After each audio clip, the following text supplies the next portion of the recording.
तैयारी है, स्टार्ट। वाद तथ्य। वादी के परदादा और प्रतिवादी संख्या 1 के दादा श्री मुनि स्वयंप्पा वाद संपत्ति के स्वामी थे।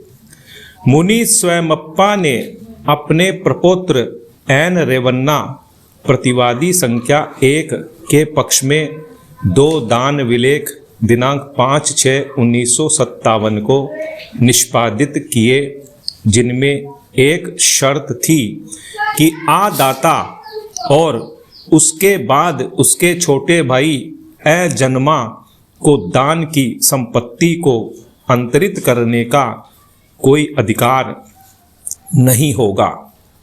प्रतिवादी संख्या 1 ने दान संपत्ति को 3 विक्रय विलेख दिनांक 7/10/1985, 8/10/1985 और 10/10/1985 के द्वारा क्रमशः प्रतिवादी संख्या 2 और 5 के पक्ष में विक्रय कर दिया।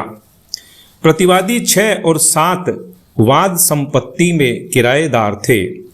वादी अपीलार्थी ने प्रतिवादी संख्या 1 एन रेवन्ना के साथ प्रतिवादियों के विरुद्ध मूल वाद संख्या 11,133 वर्ष 1995 उपर्युक्त विक्रय विलेखों को अकृत और शून्य घोषित करने तथा वादी को संपत्ति का स्वामी घोषित करने और प्रत्युत्तरदाता संख्या 2 से 5 से संपत्ति का रिक्त कब्जा प्राप्त करने के लिए संस्थित किया, किंतु विचारण न्यायालय ने निर्णय दिनांक 21/11/2001 के द्वारा वाद निरस्त कर दिया, यह अभिनिश्चित करते हुए कि दान विलेख में प्रतिवादी संख्या 1 पर अधिरोपित शर्त अवैध थी और प्रतिवादी संख्या 1 संपत्ति का निरपेक्ष स्वामी था, इसलिए वह संपत्ति का विक्रय कर सकता था। वादी अपीलार्थी की प्रथम अपील पर कर्नाटक उच्च न्यायालय ने वादी का वाद अंशतः अनुज्ञात करते हुए निर्णय दिया कि प्रतिवादी संख्या 1 में जो कुछ भी विक्रय विलेख के द्वारा प्राप्त किया उसे वादी को दिलाया जाए। तदनुसार वादी का वाद आज्ञप्तित किया। न्यायालय ने आगे निर्णीत किया कि यद्यपि शर्त को शून्य घोषित नहीं किया जाना चाहिए था, किंतु वर्तमान तथ्यों और परिस्थितियों में वादी का संपत्ति प्राप्त करने का दावा अस्वीकार कर दिया जाना चाहिए।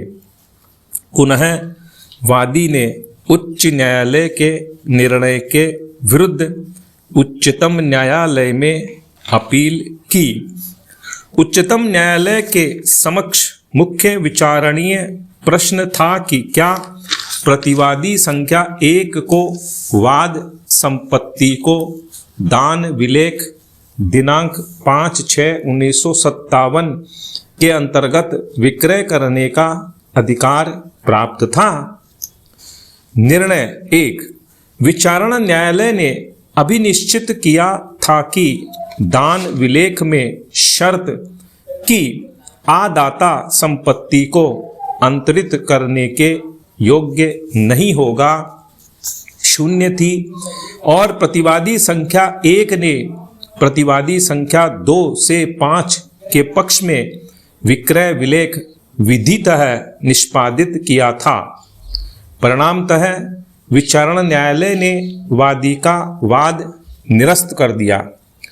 दूसरी तरफ प्रथम अपील में उच्च न्यायालय ने इसके विपरीत विचार अपनाया कि दान विलेख की उपर्युक्त शर्त शून्य नहीं थी।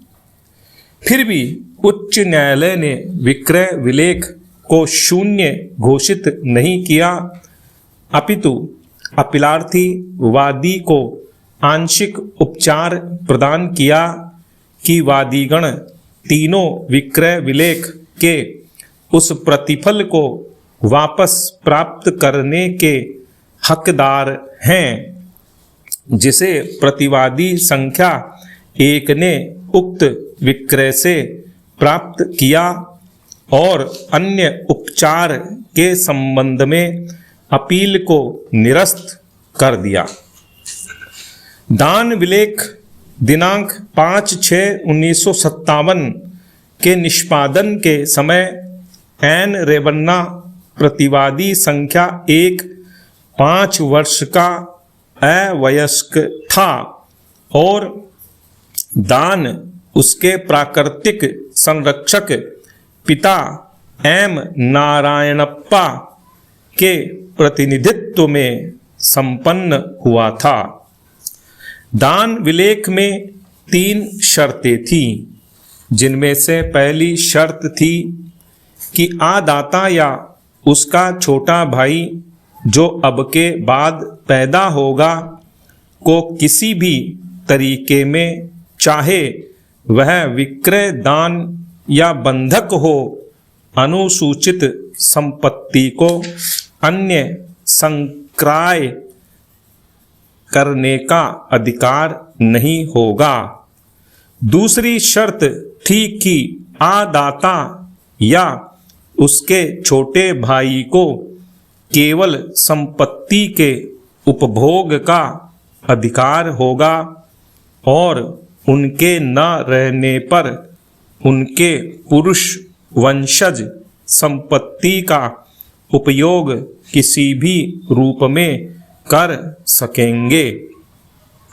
तीसरी शर्त थी कि यदि आदाता या उनका छोटा भाई संतानहीन होते हैं तो संपत्ति श्री सोमेश्वर स्वामी मंदिर को चली जाएगी। 2. अपीलार्थी के अधिवक्ता ने तर्क किया है कि इस मामले में संपत्ति अंतरण अधिनियम 1882 की धारा 13 लागू होगी। विराम।